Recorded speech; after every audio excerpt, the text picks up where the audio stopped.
Hello everyone, आप सभी का स्वागत है आपके अपने यूट्यूब चैनल विशाल गौतम 783 पर। आज है 5 दिसंबर 2024 और आज की इस वीडियो में मैं आपके लिए लेकर आया हूँ 5 दिसंबर 2024 के डेली करंट अफेयर्स के कुछ इम्पोर्टेंट क्वेश्चंस। अगर आप किसी भी एग्जाम की तैयारी कर रहे हैं तो ये वीडियो आपके लिए काफ़ी ज़्यादा इम्पोर्टेंट रहने वाली है। अगर आप इस चैनल पर पहली बार आए हैं तो चैनल को सब्सक्राइब कर लीजिए और साथ ही बेल आइकन को भी ऑल प्रेस कर लीजिए। तो कल की वीडियो में हमने जाना था हाल ही में राष्ट्रीय प्रदूषण नियंत्रण दिवस 2024 का मनाया गया है। तो ये मनाया गया है 2 दिसंबर को। दिसंबर 2024 में किस राज्य सरकार ने प्रयागराज के महाकुंभ क्षेत्र को एक अस्थायी जिला घोषित किया है? सही आंसर है उत्तर प्रदेश। भारत और किस बैंक ने भारत में पौधा स्वास्थ्य प्रबंधन को बढ़ावा देने के लिए 98 मिलियन डॉलर के ऋण समझौते पर हस्ताक्षर किए हैं? तो एशियाई विकास बैंक। किस केंद्रीय मंत्री द्वारा सीआईआई के एज ऑफ डूइंग बिजनेस और विनियामक मामलों के पोर्टल का शुभारंभ किया गया है? पीयूष गोयल। भारत और किस देश के बीच द्विपक्षीय संयुक्त सैन्य अभ्यास हार्मो शक्ति का आयोजन किया गया है? तो ये भारत और मलेशिया के बीच है। भारत और किस देश के बीच पहला संयुक्त अभ्यास सिनबैक्स आयोजित हुआ है? तो ये हुआ है अपने देश भारत और कंबोडिया देश के बीच। सैयद मोदी अंतर्राष्ट्रीय बैडमिंटन प्रतियोगिता 2024 का पुरुष वर्ग का खिताब किसने जीता है? लक्ष्य सेन ने। सैयद मोदी अंतर्राष्ट्रीय बैडमिंटन प्रतियोगिता 2024 का महिला वर्ग का खिताब किसने जीता है? पीवी सिंधु ने। 30वें कोलकाता अंतर्राष्ट्रीय फिल्म महोत्सव 2024 में मुख्य फोकस देश कौन सा होगा? फ्रांस। केंद्र सरकार ने बीमा क्षेत्र में एफडीआई सीमा को बढ़ाकर कितना प्रतिशत करने का प्रस्ताव रखा है? 100%। किस राज्य में 2 दिवसीय मैगोंग महोत्सव 2024 का आयोजन किया गया है? मेघालय। 13वां राष्ट्रीय बीज सम्मेलन कहाँ पर आयोजित किया गया है? वाराणसी उत्तर प्रदेश में। तो अब हम आते हैं आज के अपने प्रश्नों की ओर। आज का हमारा पहला क्वेश्चन है कि शतरंज में 2800 एलो रेटिंग हासिल करने वाले दूसरे भारतीय शतरंज खिलाड़ी कौन बने हैं? तो इस क्वेश्चन का सही आंसर है ऑप्शन डी, अर्जुन एरिगैसी। तो अर्जुन एरिगैसी जो है वो शतरंज में 2800 एलो रेटिंग हासिल करने वाले दूसरे भारतीय शतरंज खिलाड़ी बने हैं। 21 वर्षीय अर्जुन एरिगैसी विश्वनाथ आनंद के बाद 2800 एलो रेटिंग अंक हासिल करने वाले दूसरे भारतीय हैं। अर्जुन एरिगैसी वर्तमान दिसंबर 2024 तक grand master Magnus Carlsen, grand master Fabiano Caruana और ग्रैंड मास्टर हिकारू नाकामुरा के बाद फिडे द्वारा दुनिया में चौथे नंबर के खिलाड़ी हैं। और 10 से 23 सितंबर 2024 तक हंगरी के बुडापेस्ट में आयोजित 45वें फिडे शतरंज ओलंपियाड में अर्जुन एरिगैसी ने व्यक्तिगत स्वर्ण पदक जीता था। अब बात करें FIDE यानी द इंटरनेशनल चेस फेडरेशन की। तो इसकी स्थापना 20 जुलाई 1924 को हुई थी। मुख्यालय इसका लोजेन स्विट्जरलैंड में है और राष्ट्रपति हैं आर्कडी डोरकोविच।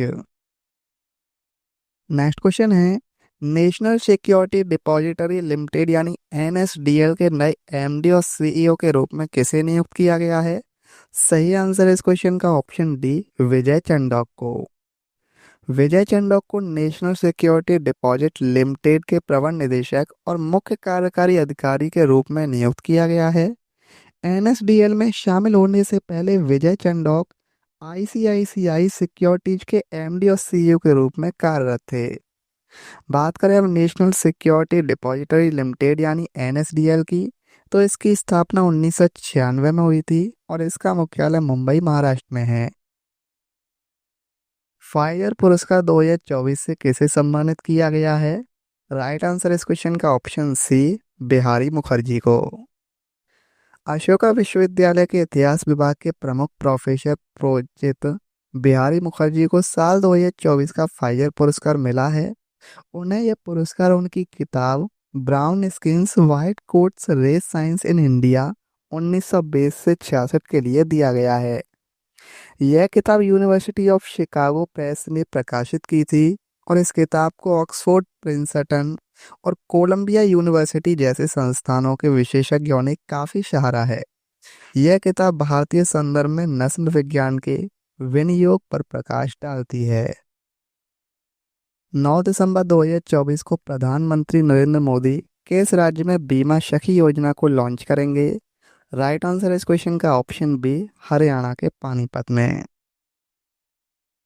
9 दिसंबर 2024 को प्रधानमंत्री नरेंद्र मोदी हरियाणा के पानीपत में बीमा सखी योजना की शुरुआत करेंगे और इस योजना का उद्देश्य बीमा क्षेत्र में रोजगार के अवसर पैदा करके महिलाओं को सशक्त बनाना है। इस योजना के तहत महिलाएं जीवन बीमा निगम यानी एलआईसी की एजेंट बनेंगी, जिससे वे बीमा बेच सकेंगी और आय अर्जित कर सकेंगी। योजना में जुड़ने वाली महिलाओं को पहले साल तक 7,000 रुपये मासिक, दूसरे साल 6,000 और तीसरे साल 5,000 रुपये मासिक वेतन मिलेगा।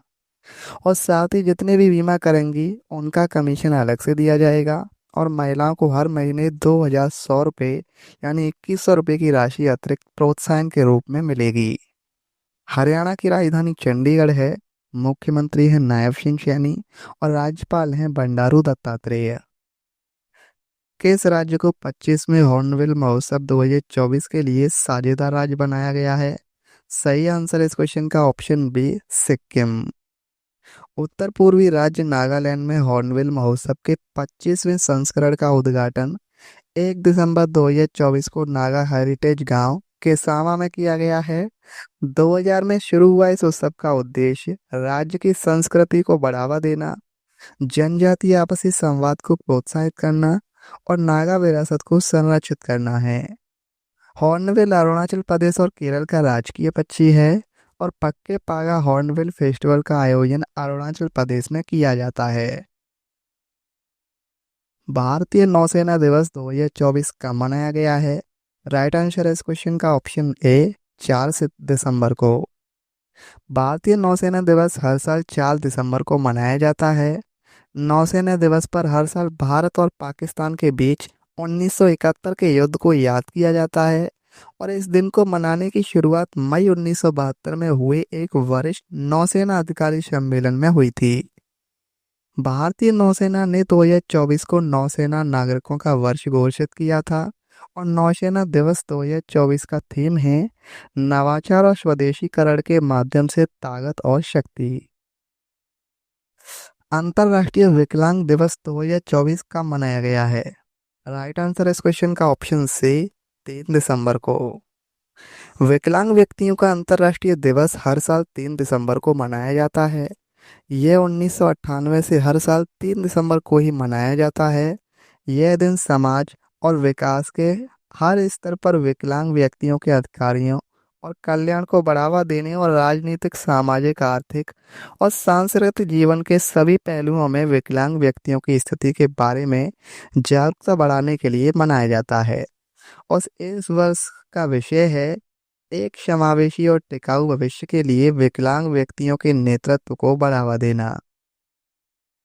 1 दिसंबर 2024 में सीमा सुरक्षा बल यानी बीएसएफ का कौन सा स्थापना दिवस मनाया गया है? सही आंसर इस क्वेश्चन का ऑप्शन सी, 60वां।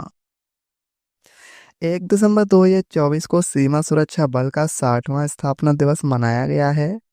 सीमा सुरक्षा बल यानी बीएसएफ यानी बॉर्डर सिक्योरिटी फोर्स की प्राथमिक जिम्मेदारी पाकिस्तान और बांग्लादेश के साथ भारत की सीमाओं की रक्षा करना है। भारतीय सीमा सुरक्षा बल यानी बीएसएफ, इसकी स्थापना 1 दिसंबर 1965 को हुई थी। मुख्यालय इसका नई दिल्ली में है और महानिदेशक हैं दलजीत सिंह चौधरी। गेल ने किस कंपनी के साथ एलएनजी जहाज के लिए दीर्घकालिक चार्टर अनुबंध पर हस्ताक्षर किए हैं? सही आंसर है इस क्वेश्चन का ऑप्शन सी, केसिन कैशा लिमिटेड।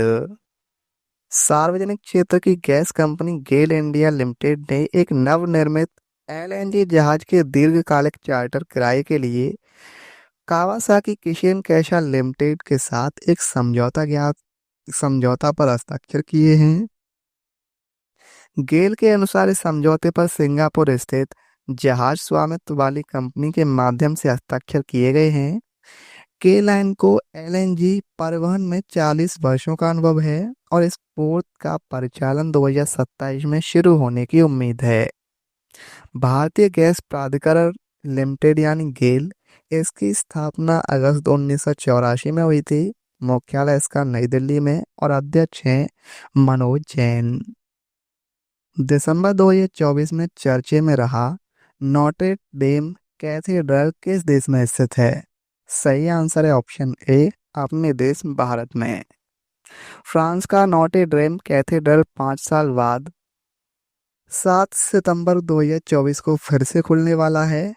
ऐतिहासिक अखंडता के संरक्षण के साथ साथ आधुनिक सुरक्षा मानकों को एकीकृत करके इसे फिर से खोला जाएगा और 2019 की आग से नोट्रे डेम कैथेड्रल की छत और शिखर को नष्ट कर दिया था। और नोट्रे डेम कैथेड्रल एक मध्ययुगीन गोथिक कृति है और सदियों से एक सांस्कृतिक प्रतीक रहा है। इसका निर्माण 1163 ईसा में शुरू हुआ था और एक शताब्दी में भी इस अधिक समय तक जारी रहा है। इस कैथेड्रल को देखने के लिए लगभग 14 से 15 मिलियन वार्षिक पर्यटक आएंगे। किस राज्य में महाबोधि उत्सव मनाया गया है? राइट आंसर इस क्वेश्चन का ऑप्शन डी, मध्य प्रदेश राज्य में। मध्य प्रदेश के यूनेस्को विश्व धरोहर स्थल में शामिल सांची स्तूप में 30 नवंबर को 2 दिवसीय महाबोधि महोत्सव शुरू हुआ है और इसकी शुरुआत साल 1952 में हुई थी, जिसमें तत्कालीन प्रधानमंत्री पंडित जवाहरलाल नेहरू शामिल हुए थे। तब से हर साल इसका आयोजन हर साल होता है। इस महोत्सव का उद्देश्य बौद्ध संस्कृति और कला को प्रोत्साहन देना है और महाबोधि मंदिर एक बौद्ध मंदिर है जो बिहार के बोध गया में स्थित है। हाल ही में ओडिशा में किस दुर्लभ प्रजाति के तेंदुए की पहचान की गई है?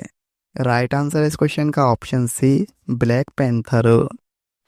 ऑल ओडिशा लेपर्ड एस्टिमेशन 2024 के आधार पर ओडिशा के 3 वन प्रभागों में दुर्लभ मेलास्टिक तेंदुए की उपस्थिति की सूचना मिली है, जिन्हें ब्लैक पैंथर के रूप में जाना जाता है। ये प्रजाति विशेष रूप से शिकार के लिए संवेदनशील है और राज्य इन्हें बचाने के लिए उपाय कर रहा है। सर्वेक्षण में उड़ीसा में कुल 996 तेंदुओं का खुलासा हुआ है, जो पिछले अनुमानों से वृद्धि दर्शाता है। उड़ीसा की राजधानी भुवनेश्वर है। मुख्यमंत्री है मोहन चरण मांझी और राज्यपाल हैं रघुवर दास। अब बात करें स्टैटिक जीके की, तो स्वतंत्र भारत की लोकसभा का पहला सत्र कब आयोजित हुआ था? 13 मई 1952 को। कंबाला उत्सव किस राज्य में कृषक समुदायों द्वारा आयोजित किया जाता है? कर्नाटक। किसने महात्मा गांधी के साथ पूना समझौते पर हस्ताक्षर किए थे? तो ये किए थे डॉक्टर भीमराव बाबा साहेब अम्बेडकर जी ने। जामदा लोक नृत्य किस भारतीय राज्य से संबंधित है? झारखंड राज्य से। भारत के उपराष्ट्रपति को पद की शपथ कौन दिलाता है? राष्ट्रपति। भारतीय राष्ट्रीय कांग्रेस के दूसरे अधिवेशन के अध्यक्ष कौन थे? दादा भाई नौरोजी। भारत की पहले मुख्य चुनाव आयुक्त कौन थे? शिव कुमार सेन। किस त्योहार की उत्पत्ति तिब्बती नववर्ष से हुई है और यह लद्दाख में हर साल कटाई के मौसम के अंत में मनाया जाता है? तो सही आंसर है लोसर उत्सव। सभा और 2 प्रकार की ग्राम सभाओं का उल्लेख किस राजवंश में किया गया है? चोल में। शास्त्रीय भारतीय संगीत पर फारसी में सर्वाधिक पुस्तकें किसके शासनकाल में लिखी गई थीं? औरंगजेब के शासनकाल में। कल के वीडियो में मैंने आपसे क्वेश्चन पूछा था कि किस केंद्रीय मंत्री द्वारा सीआईआई के ईज ऑफ डूइंग बिजनेस और विनियामक मामलों के पोर्टल का शुभारंभ किया गया है? तो सही आंसर था इसका ऑप्शन बी, पीयूष गोयल। और अब आपके लिए आज का क्वेश्चन है कि फाइजर पुरस्कार 2024 से किसे सम्मानित किया गया है? इस क्वेश्चन का सही आंसर आपको कमेंट में बताना है। अगर आपको ये वीडियो आज की हेल्पफुल लगी हो तो आप इस वीडियो को अपने दोस्तों के पास जरूर शेयर करना। तो चलिए चलते हैं। जय हिंद, जय भारत, वंदे मातरम।